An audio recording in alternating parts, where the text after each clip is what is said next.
isi yacu dutuye yahoze ari nziza, yangobyi ya Edeni itarafungwa yari nziza cyane. Nta rurimi cyangwa se ikaramu yasobanura ubwiza bw'iyo ngobyi, keretse ushoboye kuvuga akanandika ururimi rwaho. Si umuntu wese uzagera, keretse uwejejwe gusa, natwe abari ukugenekereza iyo tuvuga icyo gihe. Si umuntu wese uzagera, keretse uwejejwe gusa, natwe abari ukugenekereza iyo tuvuga icyo gihe. Edeni niho mu rugo rw'abana b'Imana, Yosuwa wacu mukuru ni vuba akayifungura. Tuzinjiranamo na Adamu sogokuruza wacu. Edeni, Edeni icyo gihe tuzayitaha.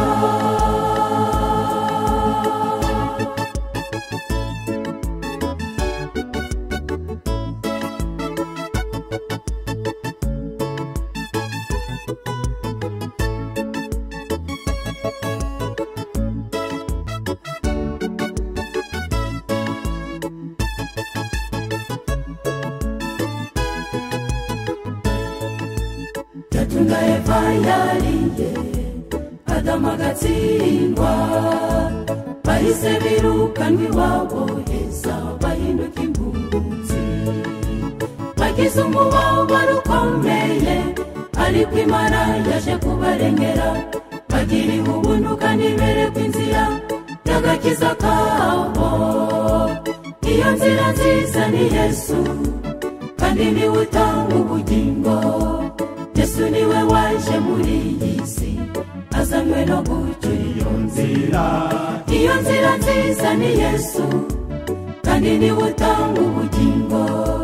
Yesu niwe waje muri iyi si, azanywe no gucyura Edeni.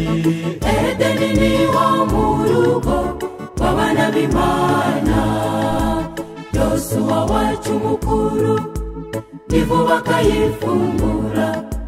Tuzinjiranamo na Adamu sogokuruza wacu. Edeni, Edeni icyo gihe tuzayitaha.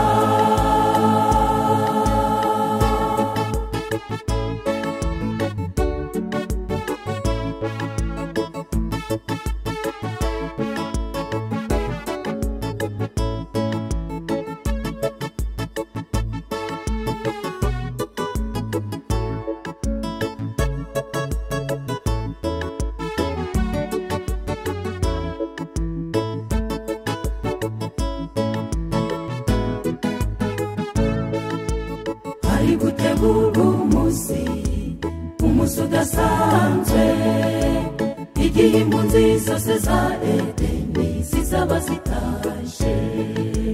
Nta muntu n'umuzi by'uwo munsi, niwe uzasoza ibi bihe turimo. Uwiteka Imana niwe ubizi wenyine kuva kera kose.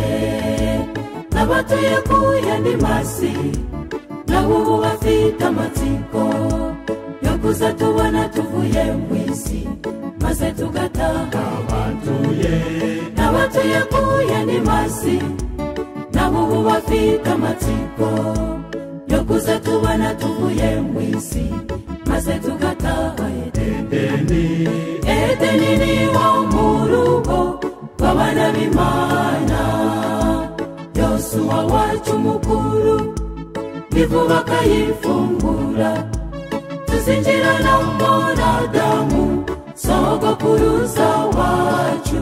Edeni, Edeni icyo gihe tuzayitaha. Edeni niho mu rugo rw'abana b'Imana, ivu bakayifungura, tuzinjiranamo na Adamu sogokuruza wacu. Edeni, Edeni icyo gihe tuzayitaha, nitugera mu ijuru iwacu tuzatangira amasomo, byinshi tutigeze kumenya, icyo gihe tuzabimenya.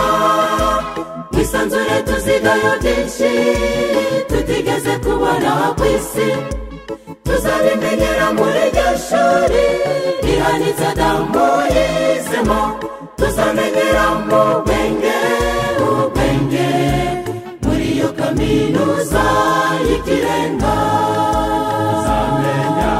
Tuzamenyeramo ubwenge, ubwenge muri iyo kaminuza